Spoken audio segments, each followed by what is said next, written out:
loud. Yeah. Yes. Hello everyone. Welcome to our fourth one, our fourth meeting of our very loose system dynamic, not system dynamic, various games of teaching system dynamic. As you're on the coffee shop there. So we've got a special guest today, or a special guest. No main games. Yeah. Good. Yeah, it is. Yeah. Yeah, Make sure yeah. the audio's. No, Richardson. Oh, the audio's good before we go on. Yeah, Yeah. yeah, that's all right. Okay, so Shakira, would you like to introduce our guests? Oh, Did yeah. you did all the communication correspondence? Okay. So I've been doing some, I guess it's Twitter stalking. That's how I get most of my guests. Which is really bad. Stalking people. So I discovered Jack when I Googled Jack to find out a board game designer in Brisbane, and Jack's name came up. Like my parents, I'll ask you. Jack has done a lot of game design, from card games to working with QUT. Anyway, I'll let you explain what you're doing. I know. But I'll just introduce Jack Moore. Hello. Yeah, so I made a little presentation. I was in an email, screenshot, but yeah, just to quickly go over like the game design that I've done in what capacity, and I've been doing a master's on tabletop games and how they can be used to promote STEM, focusing on like the process of creating them, because proving if they enhance understanding and stuff goes very deep into education, pedagogy, and things like that, and it's beyond the scope of my initial master's research, but yeah, that's okay. That's an email. So yeah, in terms of a bit of history, I ran a company, or I was creative director in a company that I co-founded called Half Monster Games, and made a bunch of initially card games, and then built up to board games in various themes. The most successful one was about medicine. Well, sort of. Is that one of the ones here? Trust me, I'm a doctor. So Okay. that was about being doctors in the 1800s, just sort of essentially being inebriated barber surgeons, curing each other of plague and scurvy and stuff with cocaine and amputations. And that went really well. And I think it was the start of me thinking about how topics like medicine and things like that, this is obviously a comedic game, but how it could be used for education and learning and things, and even just exposing people to these ideas. So the comment from Terry Bellin is to see good game played at the Borough. Oh, good. Oh, the Borough, yeah. They actually have one of the original this copies. So you might have played, one of those. And that was a bit of a thread about loving the Borough. Yeah. Oh, good. Hey, Sean. Yeah. I'd say it's almost more history than it is medicine. Comedic history of medicine. It's sort of like how horrible history is. Like it's gross and fun, but like there are facts in it that can be interesting. And yeah, I don't know if anyone's been inspired to become a doctor or a historian from horrible history, but yeah, it's like, oh, that sounds cool. Drilling into people's skulls. Like we still do that. It's just that it's called microsurgery. Creating a love and interest of history is definitely something like that. Horrible history is, I think, big for me, or at least it added to it. So yeah. I'm saying that. So yeah, I started I actually Nick, when we went to QT and the little pod thing for the stall, do you remember that? Oh Yeah.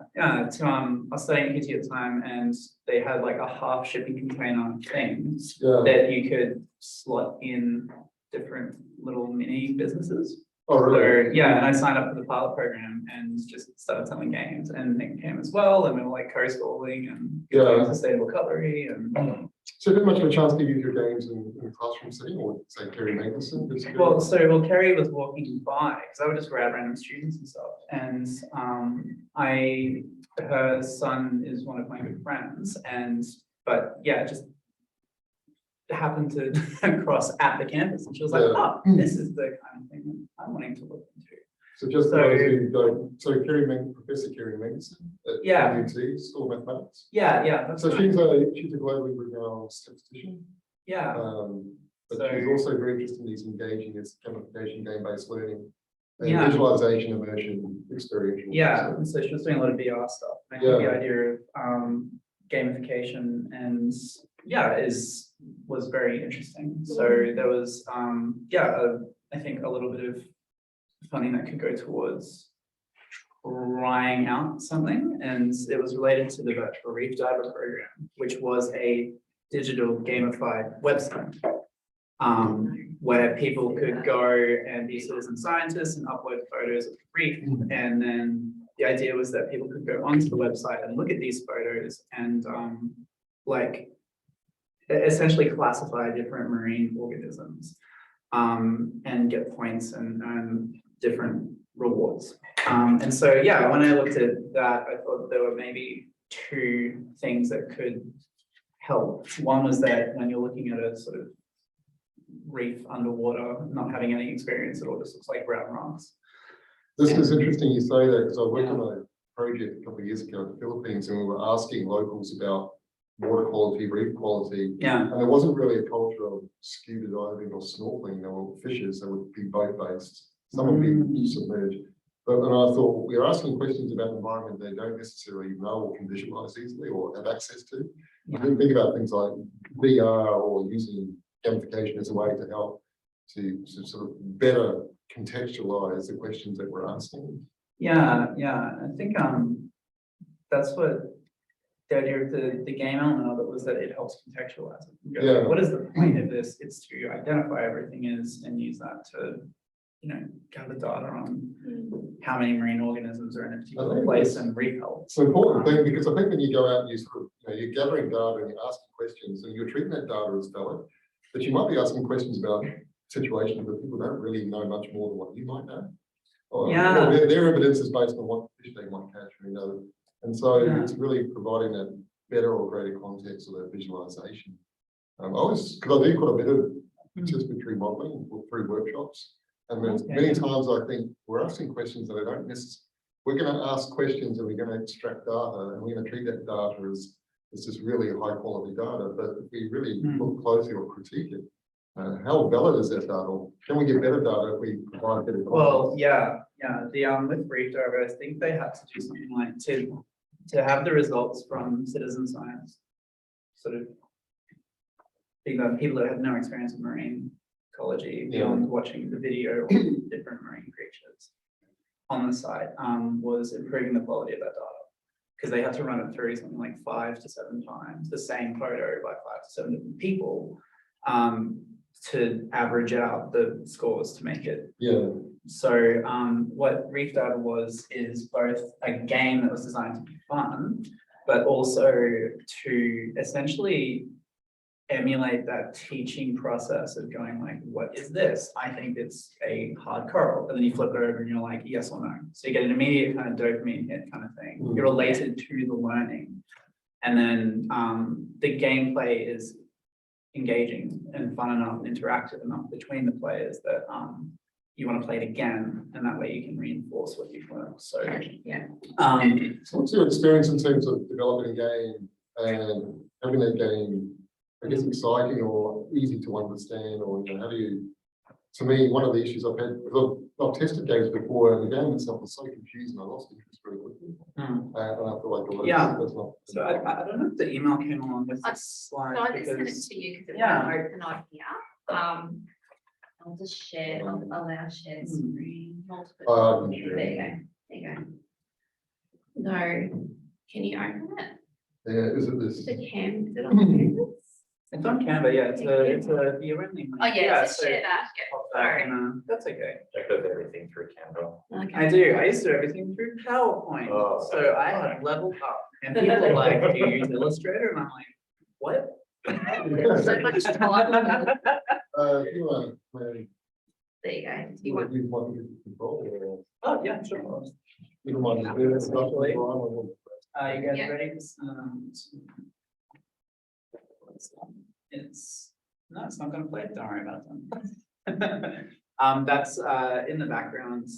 If it would work at some stage, is actually a manufacturer sample of this game because we're having 500 made to send out to schools to do workshops. I'll get into that in a second. Yeah, so I just thought I'd talk about like what I do, does it work, what's the process?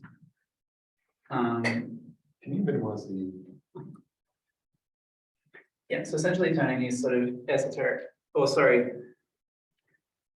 topics like STEM, particular STEM PhD topics and things like satellite imagery and higher level mathematics and things that you might do in university and translating it into gameplay. Yeah. Both for like retail environments Yeah. to just help get those concepts out in general awareness into the population, but also in classrooms and things like that. So it's a combination of making these like boxed tabletop products, as well as now exploring print and play options. Yeah. So where and they give you the same thing as well. So I've made sort of these. I don't know if you can see these on the screen. I can show it. So all the games that I've been making in my current role at QUT, which I'll get into, are available at the Centre for Data Science website for free for download. So we've got about 7,000 schools around Australia that I just harass every month, essentially saying, hi, do you want some games? But yeah, like now that system is in place, the idea is to start going out to the schools and doing more like immersive gamified room scale 40-player workshops. The schools, how old are the children? So I build scaling into the game. So you can, so there's levels where you just participate in a mid primary level. So like year 4 and 5. Yeah. And so with Biosphere, it's actually got hexes.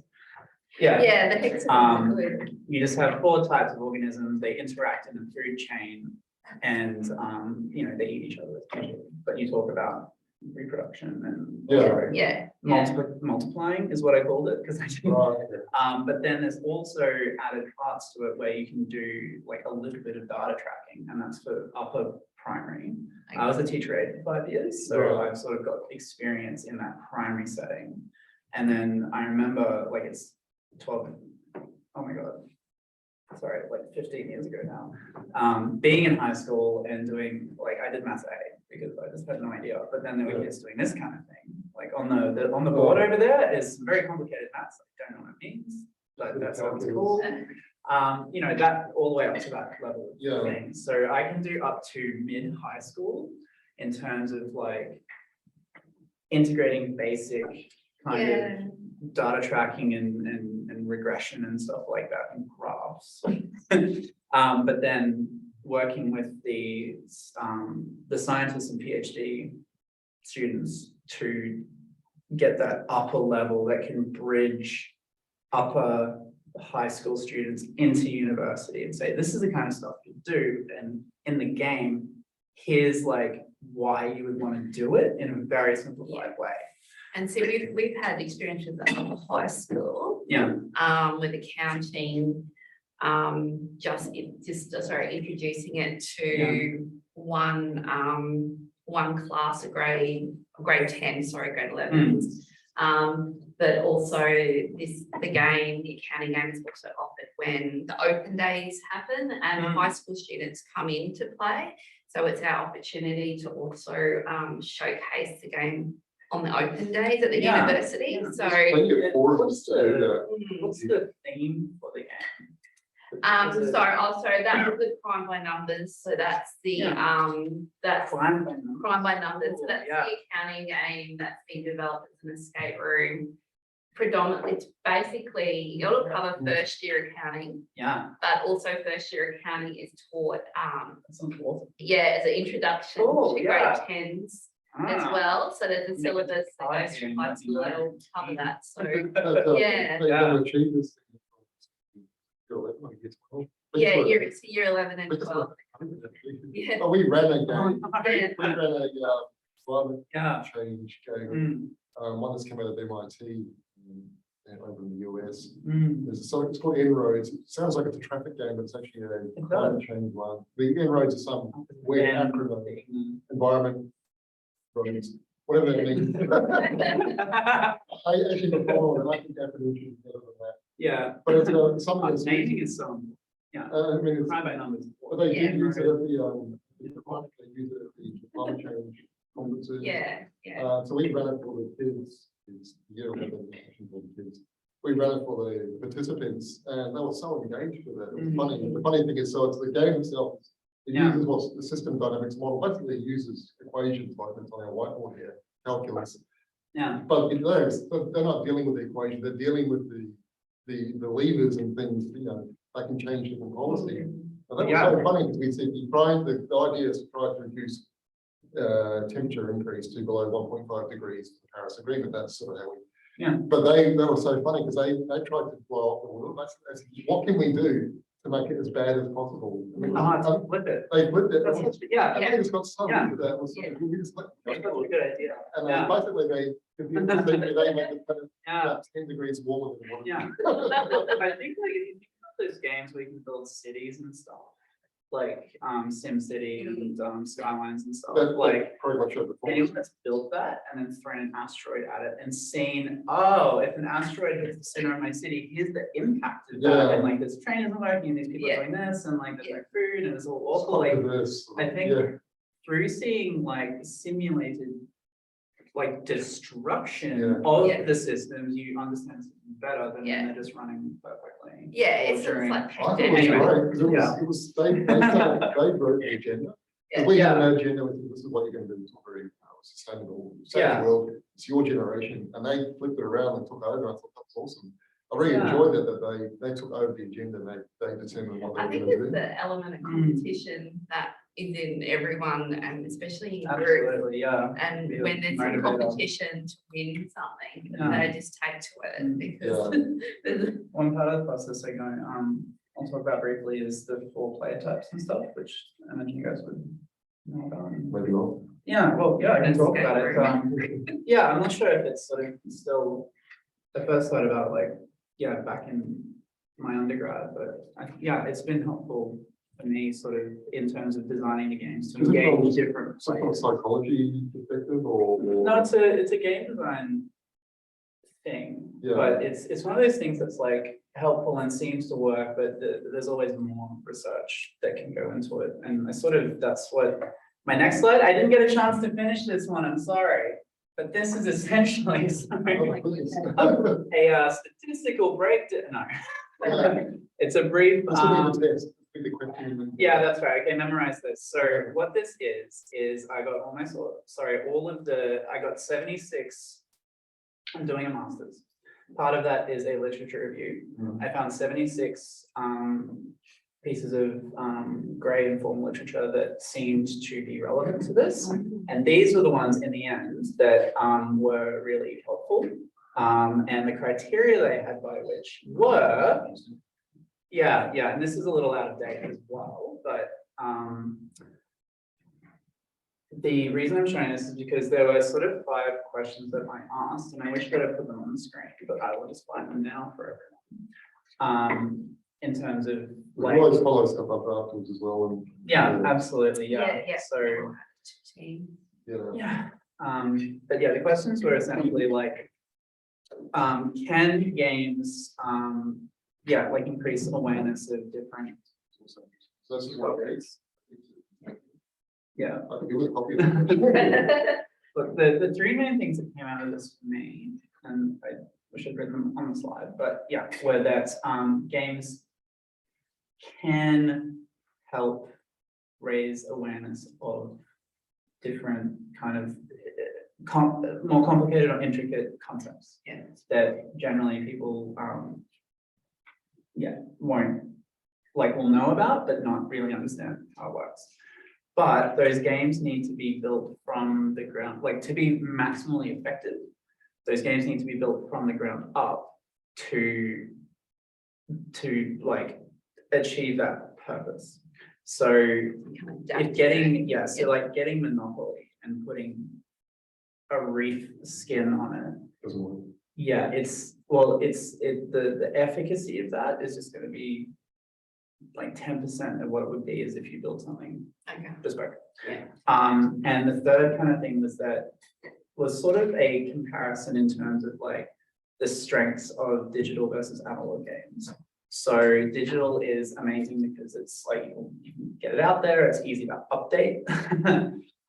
You can do so many different things, and a lot of the more complicated back ends kind of, especially with mathematics and statistics, if you're trying to present those kind of concepts, you can put all of that in the back end and not have people manually filling out data and stuff, which is what I had to do, which is a restriction on that. Yeah. There's a whole bunch of other really amazing strengths. The strengths of the tabletop games are that they are like more interpersonal, I think, in terms of physically interacting with someone at the table, which is good in terms of learning styles, which I know are sort of seem to be proven and now not as proven, but yeah, having worked in schools and stuff, just from my personal anecdotal experience, sometimes if you take a concept that students are struggling with to do just on a worksheet or something like that and split it into game parts that they can like move around and interact with, suddenly their understanding of how it works goes up. So yeah, and tabletop games are really portable. They're really customizable, because if you're like, oh, like I would like to add another card to this based on my local area, because we're doing you got rubbish tip and farmers and things, we're doing a 10-cent recycling program, you know, you can stick it in. Yeah. And yeah, like there's strengths and weaknesses, but What about also hybrid? cost is good and there's no need for infrastructure or electricity. You can have a board game. There are some copies of Monopolies that have been around for like 50 years and still work just as well. And the rules have been updated, but yeah, by the time a product gets out, there's been a process of like, you know, it works, and that's why it's being distributed, and that will remain, you know, The mechanics of it is the same. that level of usefulness for forever. Yeah. Yeah. What about like a hybrid approach? I mean, we talked about AR on the way over here, the idea that you use a phone and Absolutely. Yeah. a mixture. Yeah, AR seems to be. I think like because we're looking at like regional schools and things like that as well. The idea of having, like a game where you can have 4 copies of the game around different tables, and maybe the school can only afford one iPad for the class or one, you know, thing. But yeah, kids can play the game and then integrate this thing. Yeah, like a hybrid approach that enhances it for a bit, but doesn't necessarily replace it. And then that can be, you know, it's A few years ago, I got someone to different draw. options. So I took that to, wasn't a game so much, but I got someone, I was working on a project, the same project. And someone drew a handful of poster for me, so I really like that really old fashioned approach to poster. Yeah. And then I wrote an app that used AR to extract animation from different parts. So I really thought that juxtaposition of quite old school hand drawn poster and some AR. And I just did it at my own time and I presented it at a mini conference for a project, and it wasn't commissioned to do it or anything, but it was interesting. And it was one of the more interesting things that seemed to, people seemed quite drawn to that. And because it was just a single iPad at the post, you pick it up and point it at Absolutely, and I imagine the process was good without it, but then now they work together. You know, the app could be built the same. You know, if you have access to both, it's cool. And I've seen AR used in books nowadays, interactive books. No way, huge really? thing. Yeah. That's So cool.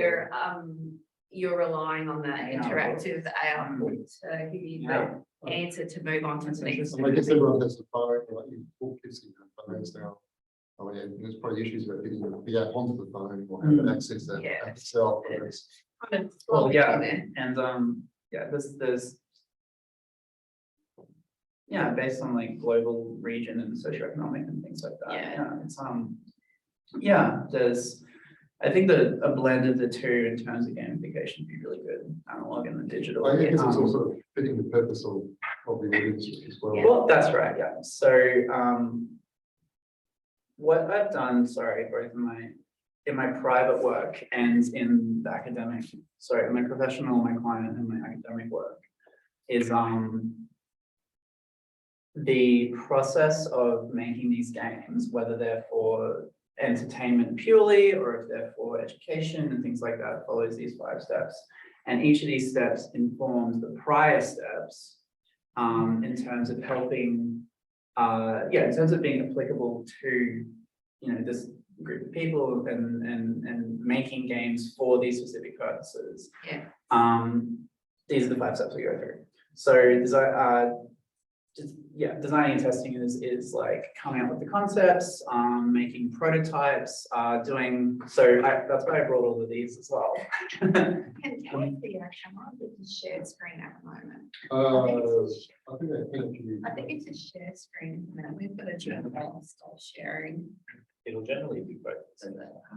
Yeah. So I just thought I'd show like ways. Yeah.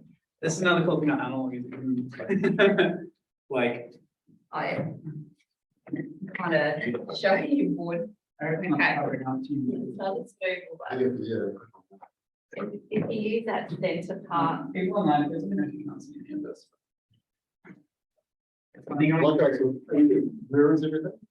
Yeah, so in terms of developing, I thought I had some practical examples. So this is the first edition of Sats and Stats, which was a game about satellite imagery. And myself and Jacinta Holloway, who she has submitted and was confirmed for the PhD for the research that this is based on. Where was it? At QUT, Okay. yeah. So this was about just trying to,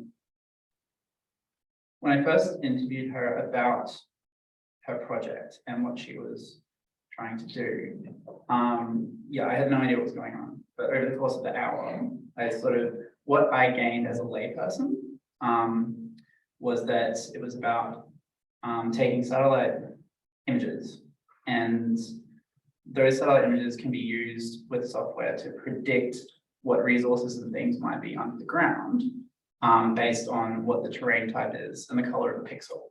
And that can be really helpful if you're in a country where you can't afford to send out surveyors and like teams and teams of geologists and things like that to like investigate. Like in the US you can, but if you've got like heaps of money and stuff, but for countries that can't do that, that's really helpful.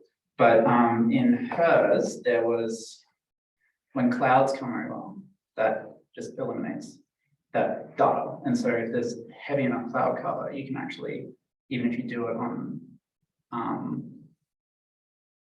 an image, then it can just be next to useless because the prediction doesn't work. Anyway, she developed a program that would fill that in. There's a certain level of cloud cover, like 56% or something, where it, based on what was there, it would fill that in, and then to 70% degree of accuracy, tell you what resources were there, even if you have no idea what actual terrain is there, because it's white, because it's a cliff. yeah. So, which was just like nuts and awesome. And so you can allocate your resources better in terms of being like, well, there's probably iron over there. Let's send a team, was more likely to be than just going out and guessing. And you've got like one geology survey team, they could wander around for a year and then find anything.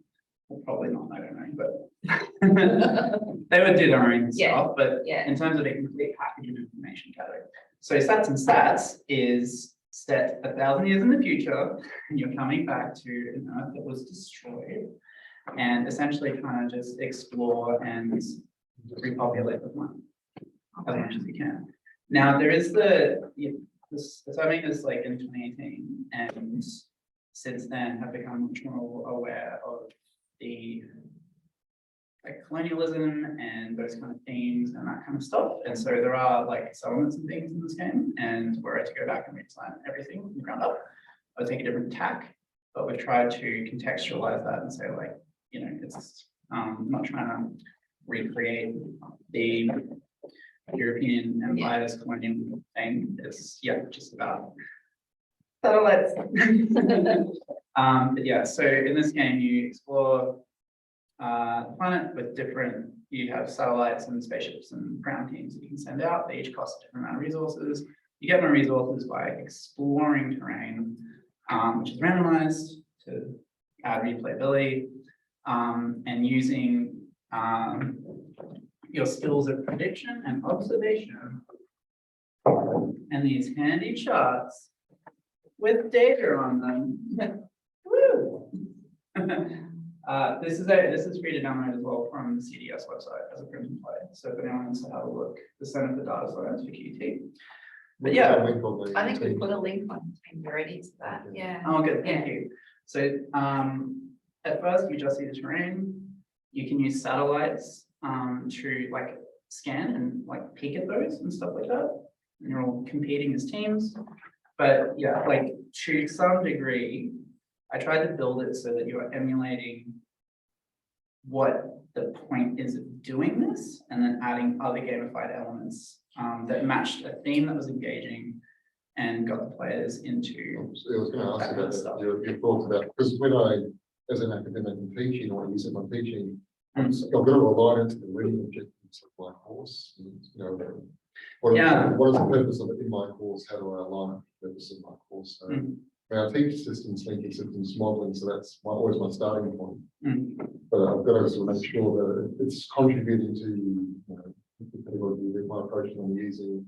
So how much does that come if you're sort of pitching it for a specific course versus something that is pitching as a broad tool that may be used elsewhere, where maybe the learning objectives aren't clear or aren't as well defined, because for me it's easy because it's my course. I know exactly what I need to do because I can do a lot of that stuff. I do it.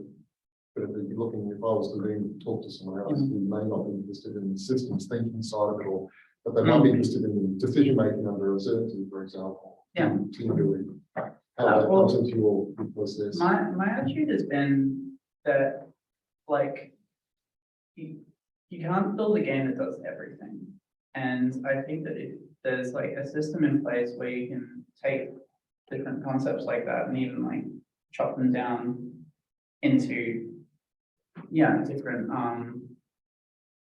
objectives for what you're trying to get people to engage with. You should just make multiple games. And yeah, so because does that sort of answer the question? Or am I like I think it highlights the challenge of designing these games and determining what, to me, that's one of the issues, right? The issue that you can't put everything into it. I do try and do that. I can't help myself. Well, yeah. But I also feel I'm developing at the moment a game, a serious game placement using Unity 3D around tragedy of the commons, because it's quite a common concept that's taught through not just the business school, but school of environment, engineering school. So the way I do have to sort of park myself and say, well, first and foremost, this is about my course systems thinking. And so I work at that, but I also think, you know what, this is actually quite applicable beyond my course. And how do I, it's almost like trying to counterbalance, well, I need to adapt it so it can be used elsewhere. So the one, it's sort of got around that. The way I've got it slightly is that I'm developing it so that you can actually determine, because it's a digital game, there's a control panel where you can set the level of complexity. So you can turn a lot of stuff off. And you can, define exactly what you're doing. But there is that sort of tendency then to still create this huge game. That's that's one thing I encountered with stats, because like a brief diver, like to a smaller degree, was designed to support the website, but also to be a product that people would like to, play and sell in stores. And so we've sold about 800 over the last 40 years to different stores. And like museums and stuff like that. So it's not the best game ever, but like it does. It's a balance between entertainment and like educate, like information value, and the sort of, depending on who the stakeholders are, the academic and side tend to be like, there should be more information. Is a game designer, I'm like, it should be more fun. But that's the interesting thing. So this one skewed more fun. But so this game, Stats needed to achieve 3 objectives. And that was 1, be a retail product that can like sell and get reviews as a game and be good, and then regenerate its own funding. It needed to also be as accurate as possible in terms of not saying that satellites can teleport and magically see through things and stuff like that. And it also needed to be something that could be taken to schools to do workshops based on for entire classes. So this game on the box, it's got 2 to 40 players. That's because it can have 2 to 40 players. Yeah. Because there's 14. And you just give them, so in terms of, yeah, like increasing the complexity and adapting it. I think expansions is a really good idea. With this, the rulebook and everything sort of talks about it as purely the, like you're sitting at home playing with your family kind of thing, or friends. But there is like a downloadable kind of supplement that talks about more about how to operate it in a classroom scale. Yeah. So there's 6 continents. Usually you'll set them all out in the middle of the table. You've got the different bits and pieces and your little data consoles and spaceships and stuff. In the classroom setting, you actually split that into 6 different tables, and then players go around in groups and sort of interact like that. And the rules are simple enough that a single team of up to 10 players, you can have them split up and sort of operate on different continents. And we also added a like little diplomacy deck kind of thing to engage some of those players. Now, yeah, so So just going so for a second, I just wanted to know if anyone online has got any questions. yeah, so I'm doing a lot of talking monologue. It's like, Either in chat or just turn your microphone on. Sure. I've got just a quick question, if I could. Richard O'Quinn, thanks, Jack, for coming along and opening my eyes to a number of different concepts. So, and Shakira, thanks for inviting me to come along to this. So, Jack, you touched a little bit about how you came to this, almost like a calling or profession, I guess, in some ways, right? Yeah. Where do you, where do you sit? How does this occur on a day-to-day basis? How are you engaged with, current folks who are challenged by trying to come up with an idea like this? Do you partner with folks, or is it you've got a production house of ideas and stuff that you're running with and your research, and that keeps you plenty busy enough? Yeah. So I currently, what I do is, I guess I'm like at the stage where I'm an embedded designer, where I'm hired on contract to work on specific projects for academic and private organizations that want to make a game or games. I eventually convince them to make games. So, so I'm like, let's split this up and then I can do more work for you. But and I guess in each of those scenarios, I learn like what they want to do and what they want to communicate, and then use this process that I've built to create the game. And like, but not just design it, but also design with the following steps in mind of actually manufacturing and funding and distributing and getting it out there in a long-term sustainable way.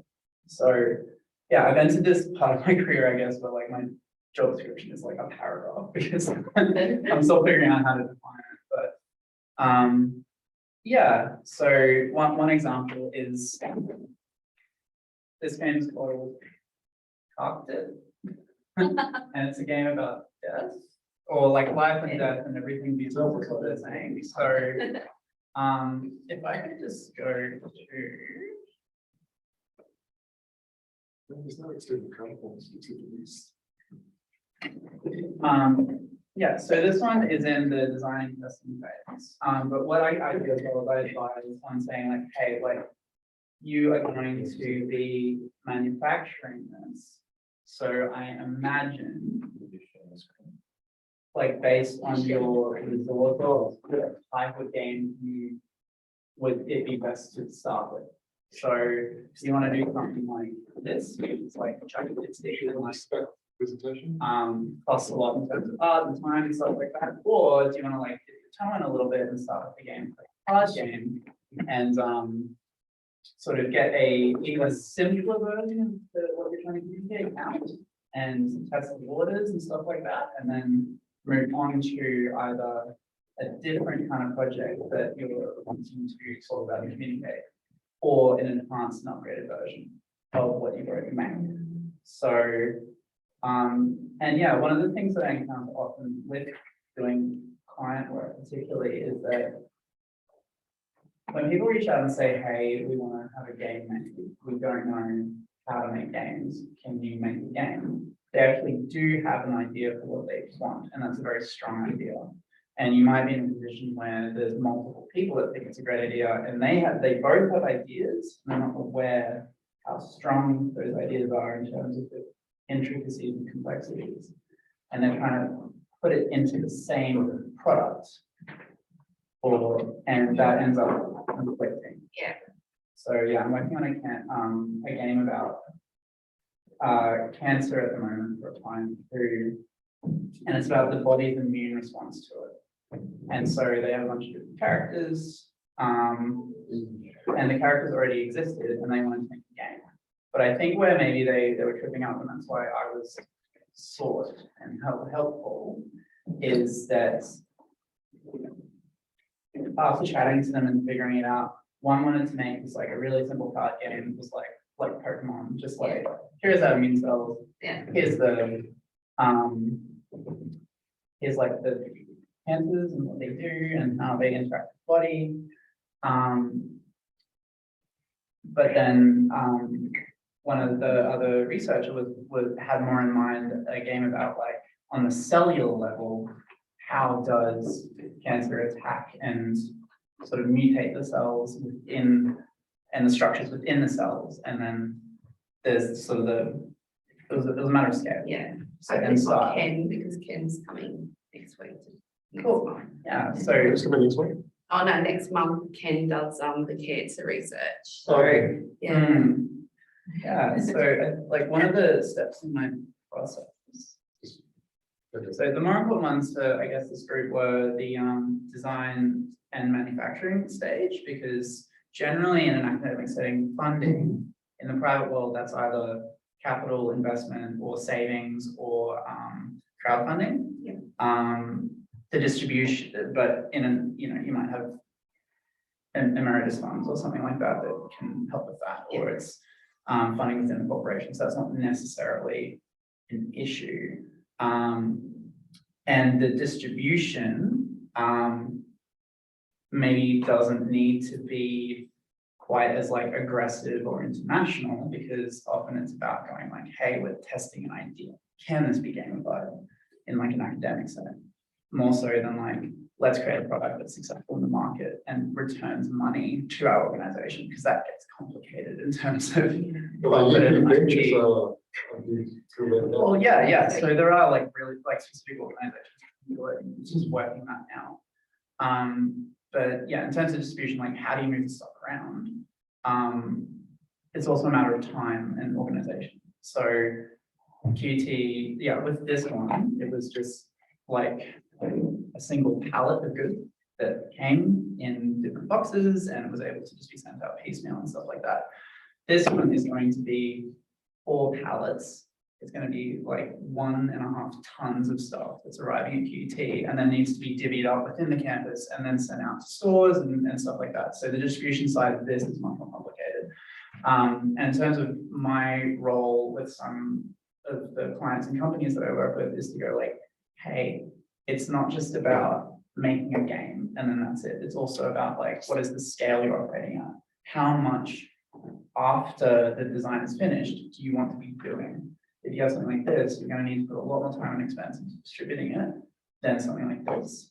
And that's worth thinking about, because if it either doesn't quite hit as much as you want it to, or the focus of your organization changes or funding changes, you don't want to end up with a ton of games sitting in, a room collecting dust and stuff like that. Like, It's sort of become a Christmas present. Yeah.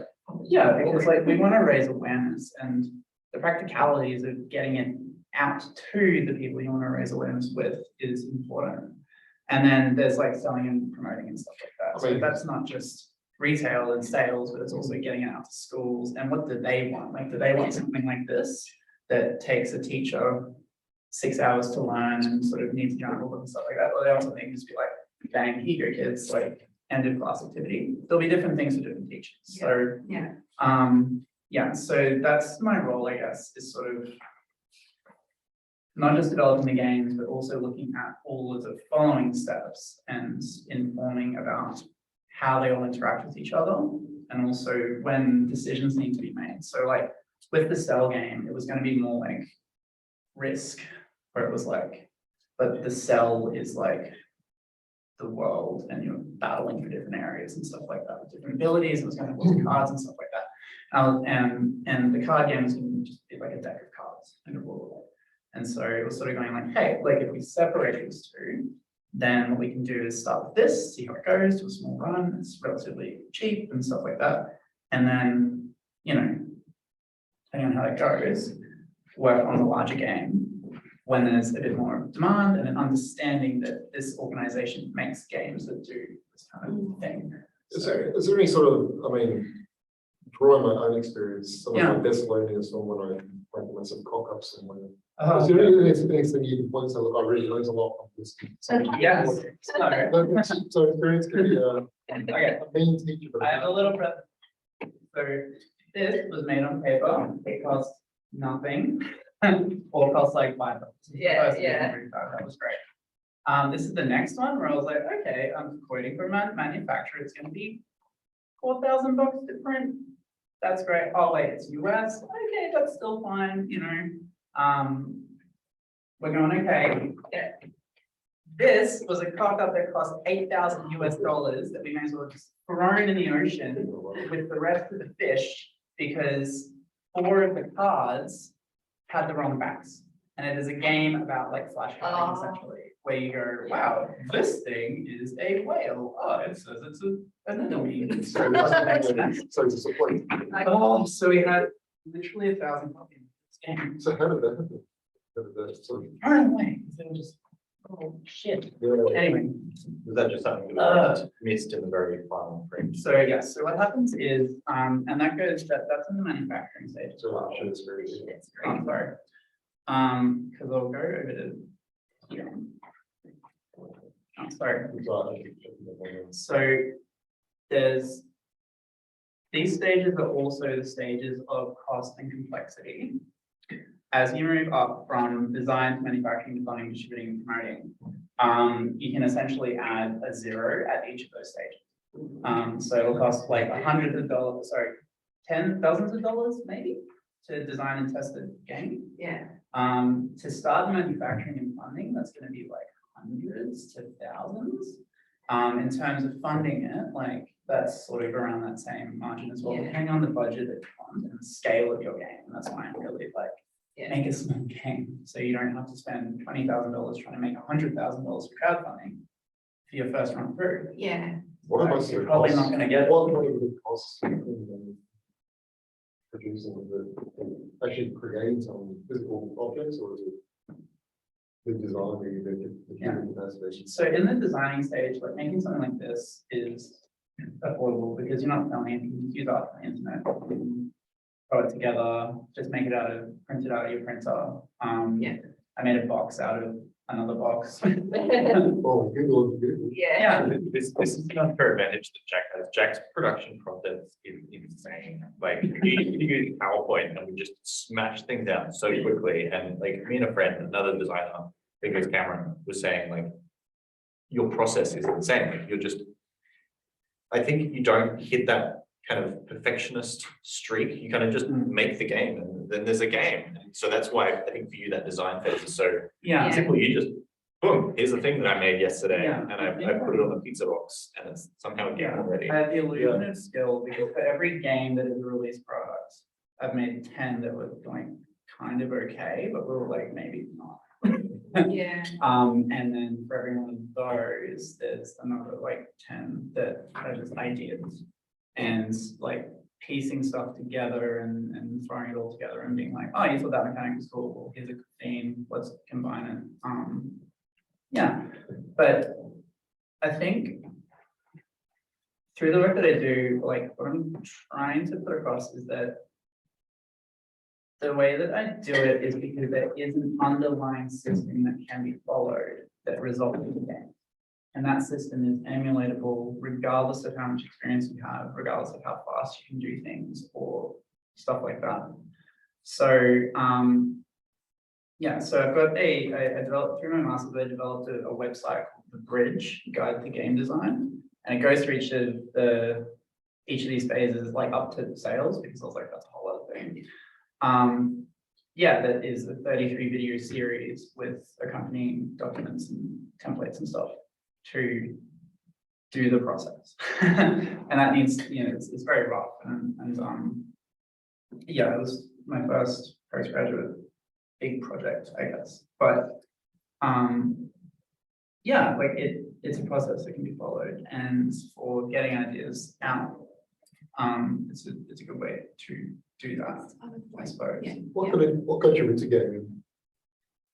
I always wanted to be an author, but I'm not very good at writing, so yeah, so I'm really good at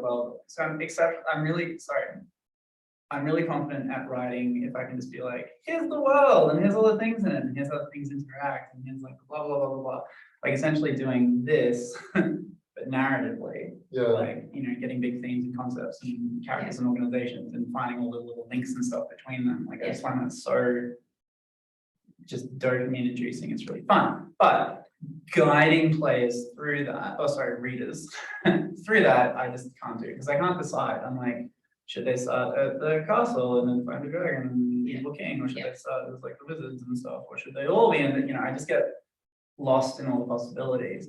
So what game design was, my wife at that stage was a English teacher, and so I let her read the story, and she was like, not that good, but game out of it. This was like the 10th story I tried, and she was very good up into that one. Yeah, and so I did, and it ended up being kind of pretty cool.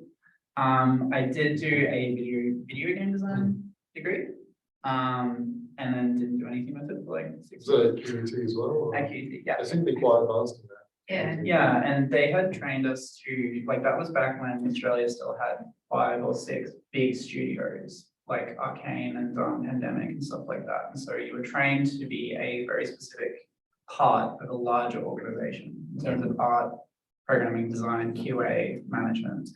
But then with 2019, a lot of those places shut down. And I think there's Halfbrick remaining. Yeah, I'm not exactly sure, but you suddenly had to not be a very specialized cog, not cog, but part of the overall hundreds of employees machine. You needed to do a lot more in a group of 10 or something like that. And so I had specialized purely in design. I couldn't code, I can do art, I can do a little bit of sound design.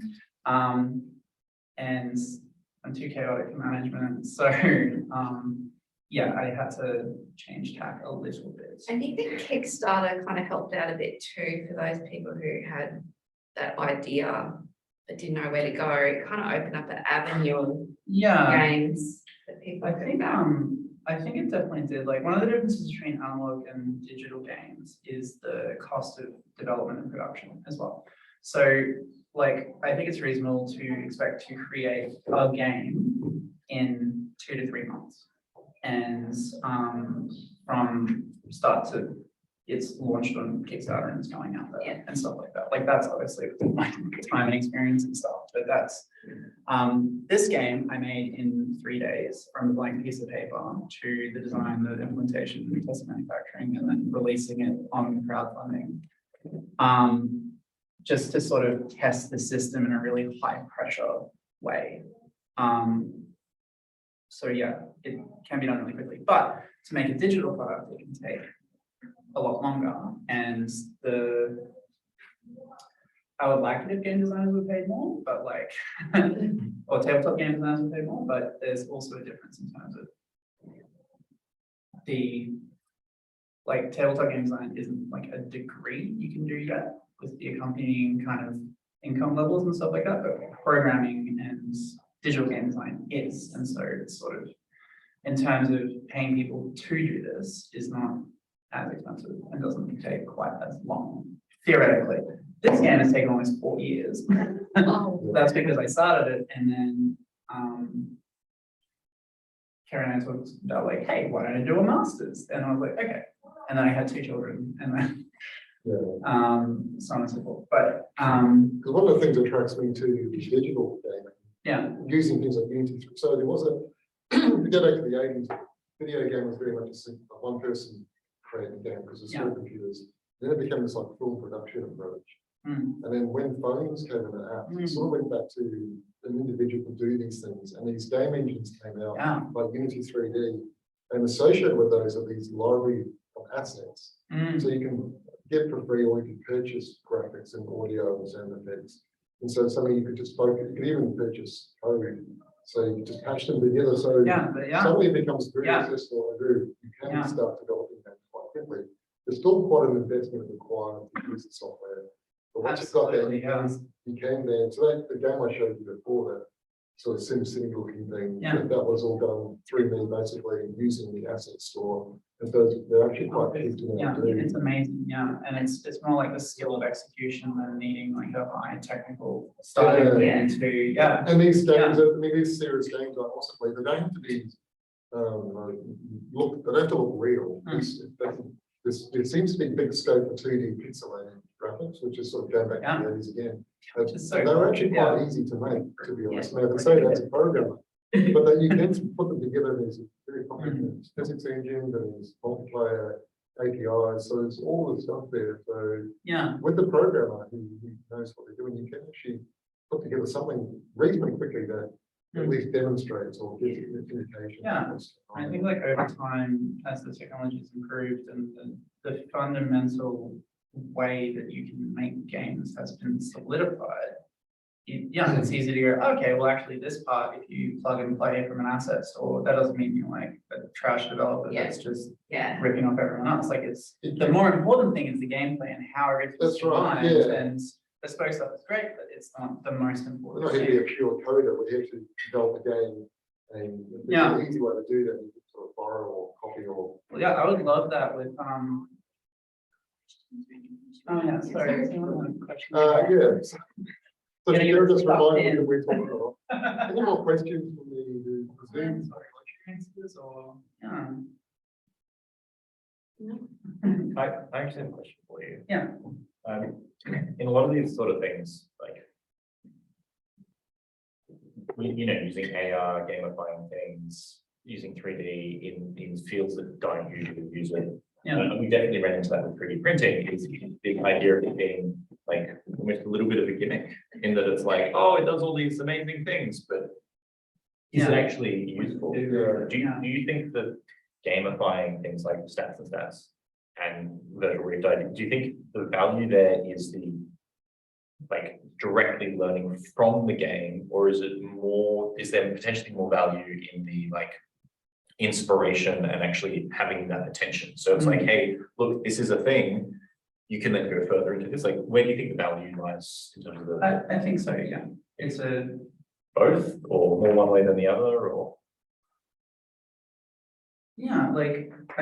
I think the games can be like a draw and a conduit for people to understand better about the topic and to sort of feel out whether they would like to pursue that more in terms of being like a career or further education and things like that. Because there are limitations in terms of like you can make a game that is a pure simulation down to the atom of a particular science, but it would just be so vast and complex and so technical, and it would, like playing it would feel like a job, and you may as well go and do the job. I'm fascinated with the idea of it, complete simulation of something. And then, you know, so actually wandering around, you have a little pipette cardboard piece and they're like pipetting and stuff and, you know, rolling a dice to see it. Anyway, But I think also over in the European countries, board games and all this is very popular. It seems to be so related to higher education.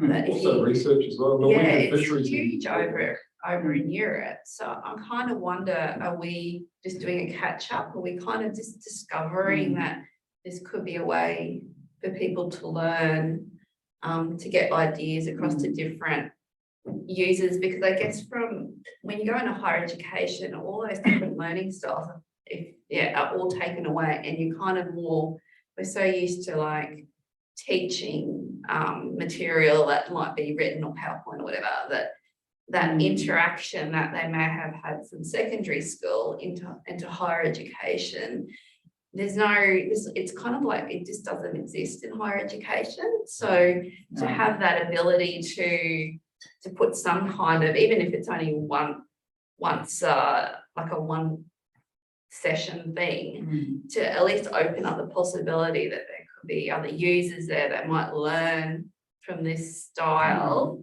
that maybe as a concept they just weren't getting, that was presented in a, you know, as a PowerPoint or lecture material. yeah, So, I think that when things are moving fast, it can, it can be helpful to be able to digitally or analog, like sort of simulate that and be like, okay, well, like one example is the cell. I remember learning about it and just being like, especially with like gates and stuff moving in and out of the cell and nutrients and stuff like that.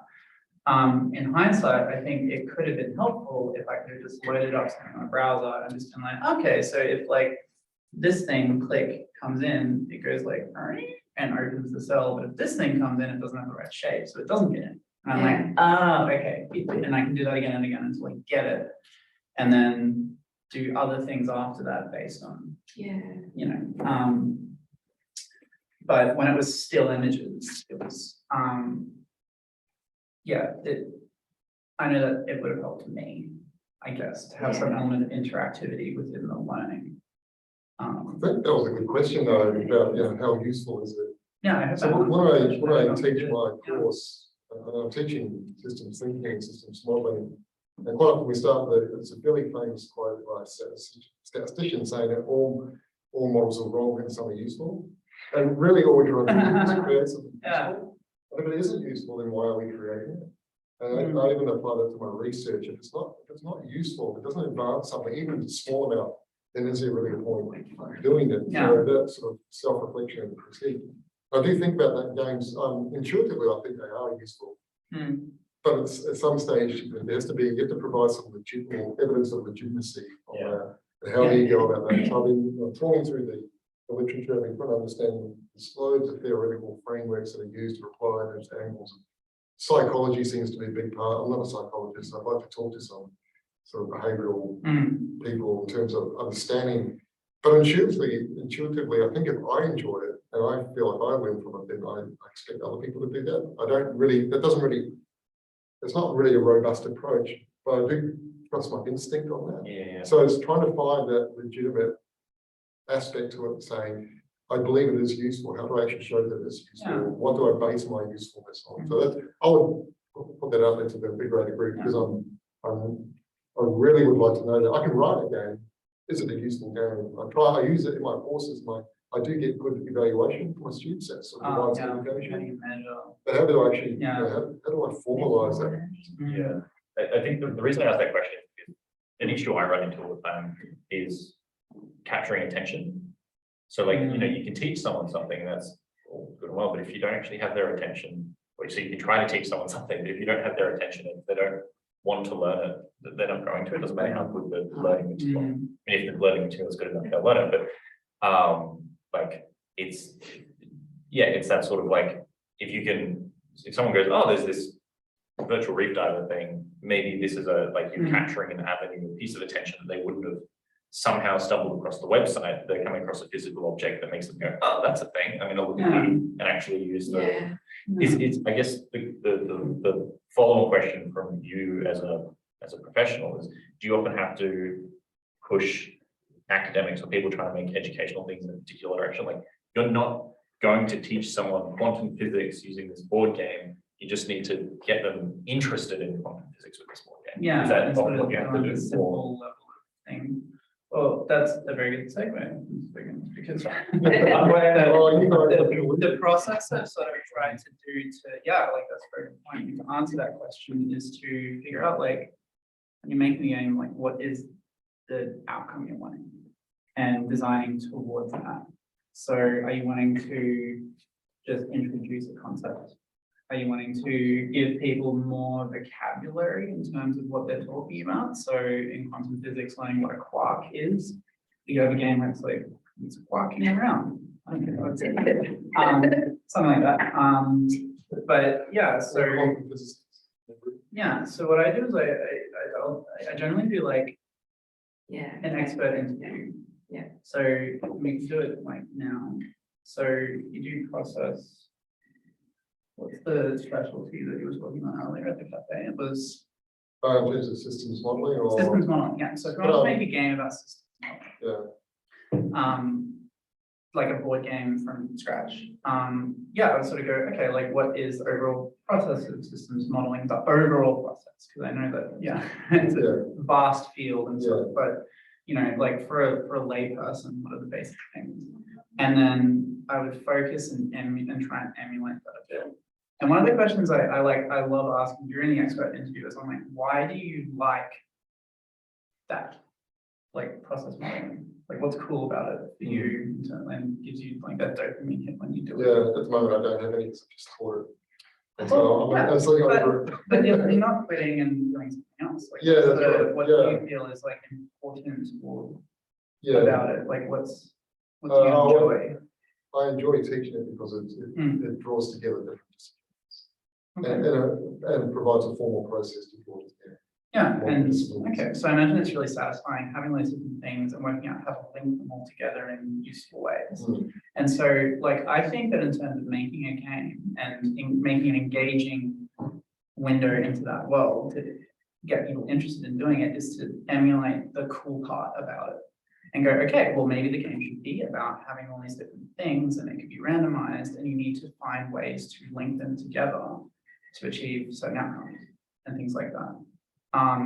And then emulating that is where I would go next. So, and it would just be like a very literal interpretation of it, and go, okay, well, let's have different organizations with their different goals, and maybe a bunch of cards, which are the researched, you know, defined ways that you can link people together, which I imagine there are. Yeah. So it's like, you know, Stream or something, different colors. Yeah, stuff like, and so then the paper prototype would just be, just getting a piece of paper and just doing that. It can be as crappy as you want and stuff like that, but then doing that and going, okay, like, let's have a little play. And you just keep doing steps 3 and 4 until you figure out, like, okay, like, this is presenting a broad overview of what we are, and then you can either deepen that, feels like it needs to be more complex, or you can broaden it if you need to be like, okay, well, actually, maybe we need to know more about these organizations. And so now each of these things has little traits or something, like these people need money, these people want knowledge, these people want this. And then, or the middle is where you need to do more. And then this is where engaging player types comes in. So there are 4 player types. This is sort of according to this thing. There are socializers who are really engaged by talking to everyone and negotiating, and they're not necessarily about winning. They win by participating and solving interpersonal problems. And a lot of people are multiples of these, but you'll generally be one or the other. There are achievers who want to not only achieve the goal for the group, but they enjoy having a set of subtasks that they can complete and be like, nice, I like this. So they like point systems where they can go, I just earned 5 points, nice. And I'm trying to get to 100 points first. And they just love that. They can also be, though, tempted away from the main goal by other little sub goals because they just want to achieve something. Yeah. Then there's explorers. They want to see absolutely everything in the game. They don't really care if they win. They just want to experience it all and know it all and have all the information. And that's what they like. And they will actually play a game multiple times if it has elements where there's more to explore. So they're the people that are really engaged by replayability and randomness. Yeah. And then there are the, like, this is the term, the killers. They want to win compared to other people. Yeah. And well, it's more sort of like, Yeah, that's true. the achievers are happy just like beating the system. Killers are like, yeah, but if they're beating other players, that's like, That's it. and the good thing about killers is that you can channel that energy into, you can channel it away from like making other people miserable and having an awful time because they're just being crushed. Yeah, Yeah. You can actually channel that by game design into sort of going like, it makes all of the other elements more engaging for the other players because that energy is distributed amongst the game mechanics. so I have a quick question based on that. Yeah. How do you account for the randomness? That is curious to me. In a digital game, I Yeah. can do that quite easily. Yeah. I can imagine how you could sort of do it in a board game, but how do you go about bringing in randomness? I How just much- use a deck card, honestly. Just And something else. so if it's randomness of content, just use a deck of cards. Or you could use a grid, like 6 by 6, and you roll a dice, or 4 by 4, or 8 by 8. And then you roll a dice twice and you go like bang, bang, you do that. Yeah. I'm starting to experiment with that because decks of cards can get unwieldy if you want more than 3. Yeah. And then if you want randomness of outcome, that's where dice and spinners and stuff like that come in. And I think if you're trying to emulate the risk of failure, despite all attempts as like part of the lesson of the game, like if you do a game about surgery, you might want to be like, you can do everything perfectly, but then you roll a 1 and they bleed out or something. And that's part of it, you know, but you can also just say, let's not have that and just have, here's all the random stuff that can happen during surgery, like bang, bang, bang, bang, bang, you know, here's a bleed, here's a thing, here's a that. But here are all your tools that you can use to fix those problems, to give sort of certainty of outcome. It just depends. Yeah, in this tourism game we've designed, they roll the dice and then that is the amount of people they start off with their stakeholders. So Yeah, that's cool. all of a sudden there's an unfair advantage and we're trying to, I guess, simulate what it's like out there in the real world where Yeah, some good. organizations will have you know, a more of a say than other organizations. So the dice will predict the outcome, but then there's also news flash cards, which are unpredictable outcomes that can happen anywhere at any time that you might be winning and all of a sudden, boom, you've lost it again. So it's kind of adding those disruptions in where the game you think you're winning and you're on, you know, you might have control, but you don't have control of the game. And I guess the purpose of that is to teach whoever's playing, this is what happens in real life. There's some areas where you might have to really argue your point across to get people to vote for you in your way. And that's the second part of the game. They work out, they've got to work together. So it's kind of and I guess it determines how brutal you want your game to be as well. So like if there's a 1 in 6 chance of failing, that's pretty good. And everyone's like, yeah, okay, fair enough. But if you're like, this is the real world, you have a 5 in 6 chance of failing within your first and this. and then you ask for help. So the whole idea is the voting capacity, ask for help. Everyone has to consider. I want to mention one thing. Yeah. Because recently did a project that was funded by Department of Environment Science to do a game. Yeah. I just want to highlight some of the issues that created. Yeah. So they put out a bid for a proposal, so I do that. It wasn't for a serious game, it was to do with the Queensland Water Modelling Network. And it's about making water models, which are these simulation tools, more accessible to decision makers. Yeah. And part of it was about, so that was one bit, making it more accessible. And then another bit was saying, there's a lot of focus on these water models on the physical environment or the biological, the chemical, the physical processes, which are quite well defined. But they wanted to started to bring more of a social, economic aspect. So I pitched, I did it very quickly and said, I'll do a serious game. And the game itself, the way people play it brings in the social, it's done in the gaming software. So it looks different from a model, and I got it. The problem then was that I'm very constrained by the requirements of the funders who haven't necessarily set up those constraints for serious game. And so it was a very short project, it was 9 months, but in that time I had to find the stakeholders, talk to them, build the game, test the game, develop and deliver the game. So it was pretty tight. But a common question was, well, who are the end users? Who's going to use this model? And that wasn't really a consideration because it was the funders were the end users, but it was a bit of a catch-22 that they were going to use it, but they wanted me to go and find other people. And so it was never really clear who the stakeholders were. And that was a big, I could have spent a year just trying to understand who the stakeholders were. I imagine an element of randomness in the stakeholders could have helped because you could just do it multiple times and then you'd be like, well, if these end up being the stakeholders, here's where this would be. The stakeholders, I was talking to people who are the engineers so the irony was I was talking to people so the game itself was on this concept of nitrogen offsetting, which is like carbon offsetting. You plant a tree somewhere to account for pollution.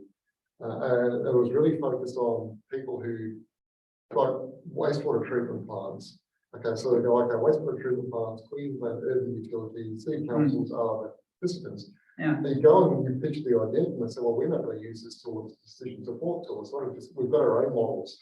And that's the challenge is saying, so we're trying to develop something that's not really for them, but in the end, we sort of came to the understanding was there was this literacy thing that they could use to give to their stakeholders. So it was the stakeholders of the stakeholders approach.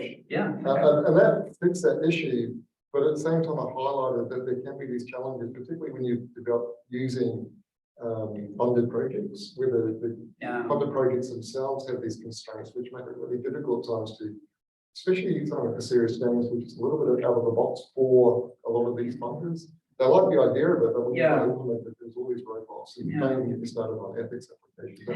Maybe what we should start doing is the serious games, but then rephrasing a little and talking about interactive simulations. Yeah, I stopped calling it a serious game and just started talking about, well, I started talking about nitrogen literacy program. Well, the program sounds quite sterile, but I didn't say serious games anymore because the problem then saying, well, how do you win?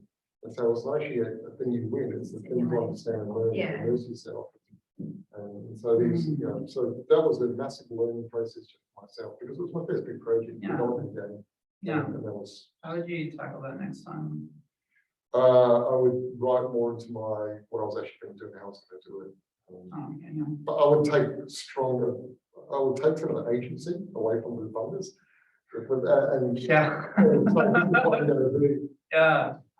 Thanks, Misha. What's the total? Okay, we'll have to wrap up. Are there any more questions from anyone? Yeah, we're going to.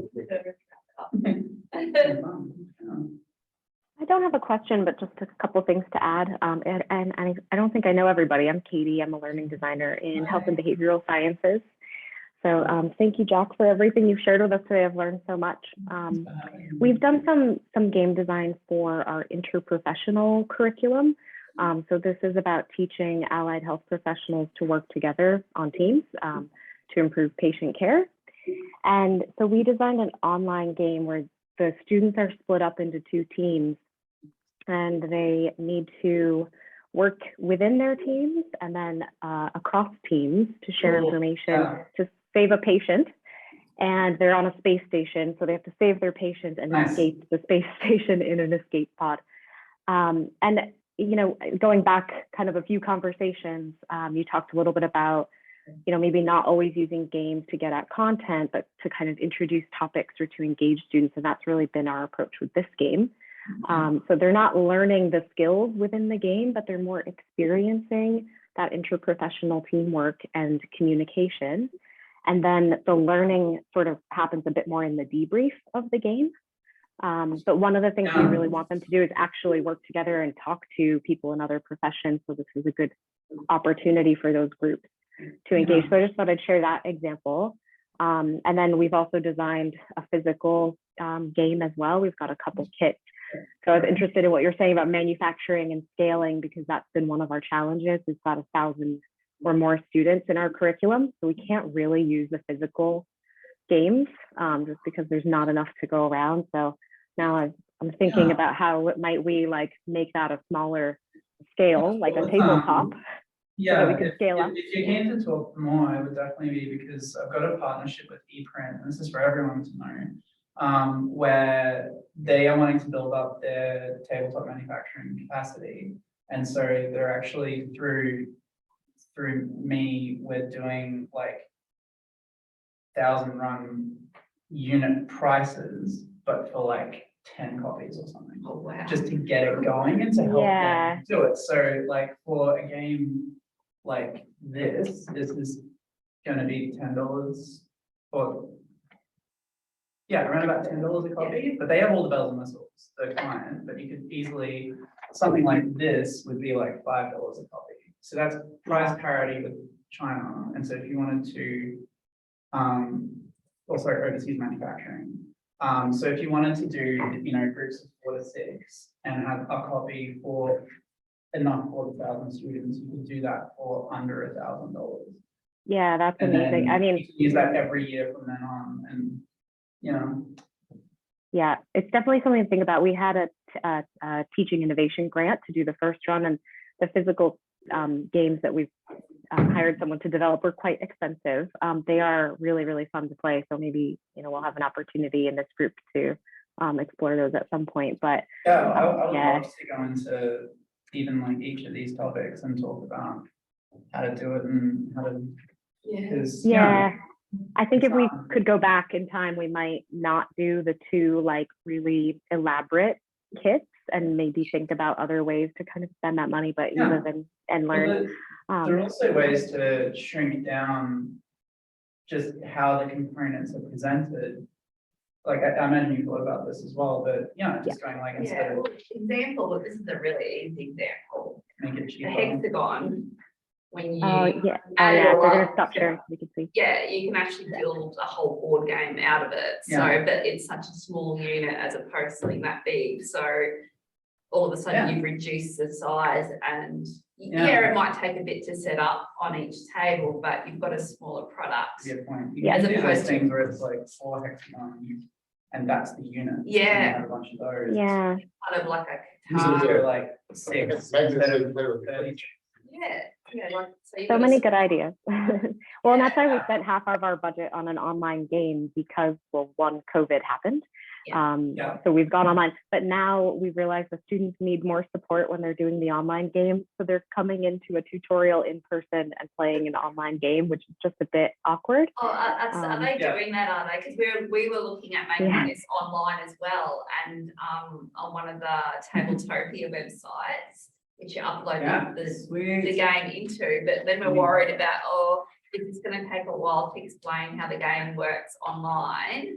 And how much are they going to, so it'd be a big experiment this semester to see if it works both ways, but it's interesting you say that, Katie, because I was wondering how the online element goes. Yeah, we should definitely have a chat. We've kind of tried a couple things, so we've sent them off to do the online game independently, but they need to, so it's a team of 6 and they need to break into 2 smaller teams of 3.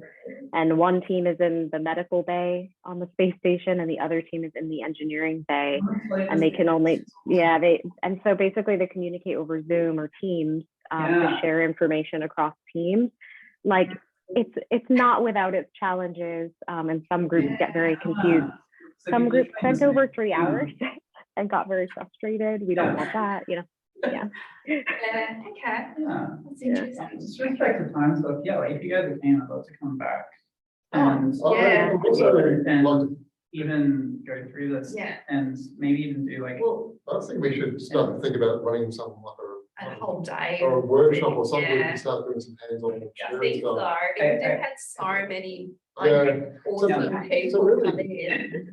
we just sort of tested the water here and I to see if this is really a bottom-up approach to serious games. And people do seem really interested, and so we think at some stage soon that we should create a physical workspace where we can just sort of have ideas and brainstorm and show things. That'll be good, because I think it seems like a dark magic sort of, you know, where like somehow these people create these games. It's like, how? Like, Yeah. but if you just show people you can do it in like a half day or a day, just getting something started, Yeah. then, you know, and you just repeat that process again and again. Yeah. So, It doesn't have to be that.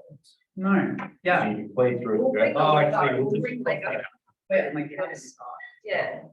you know, elements and components and mechanics. So and- that's, it'd be nice to hear what people have got, things like ideas for games. Yeah. And then have a sort of understand what can people do. So, I mean, I can write code, I'm a coder. So, you know, you have access to Yeah. someone who can create a video game. Yeah, and we've got like, But script, design we've got is- script Yeah, writers so and, you've got and elements. audio and there's a whole lot of elements that Make a game on it. Yeah, creative people do that, that'd be great. I wanted to do one. Send you a message. Unrelated. Yeah. Oh, thanks for attending our little serious Yeah. game That's right. Great to meet Um, everyone. set up and yeah, and join us next month, and we've got Ken doing his AR cancer images So it's that an he's, AR one, is it? yeah, Well, you're welcome. everyone knows him, Dr. Funky's, what is it? Is Oh it my Dr. God. Funky? I think his name's Dr. Yeah. Funky, but anyway, he's done a whole lot of AR cancer stuff, and the grant's just about to finish, so we're the last card of him showcasing it all. Yeah, I mean, Yeah. it's a game, game. yeah, that's Yeah. it, yeah, so he's bringing it next That's like, month. that's totally right. And we're still trying to get that guy from Humphrey. And half brick, Yeah. and then, yeah, we'll get there, but thank If- you. If people, before we can go, if people want to be able to contact you, Yeah, employing you or just getting in touch with you, what's the best way? Probably info@guildmastergames.com. We can share it on. we'll put it on Teams and we'll share it Yeah. on, Yeah, I will share the recording of it. the Twitter apparently is. Is it info@guildmastergames.com? Yes. So what are you? Okay. Thank you. I think it's Jack Morgan. Thanks, guys. Thanks, Jack. Bye. Thank you. Bye. Bye. So I'm just going to show you, this is the. What's the game? So this is the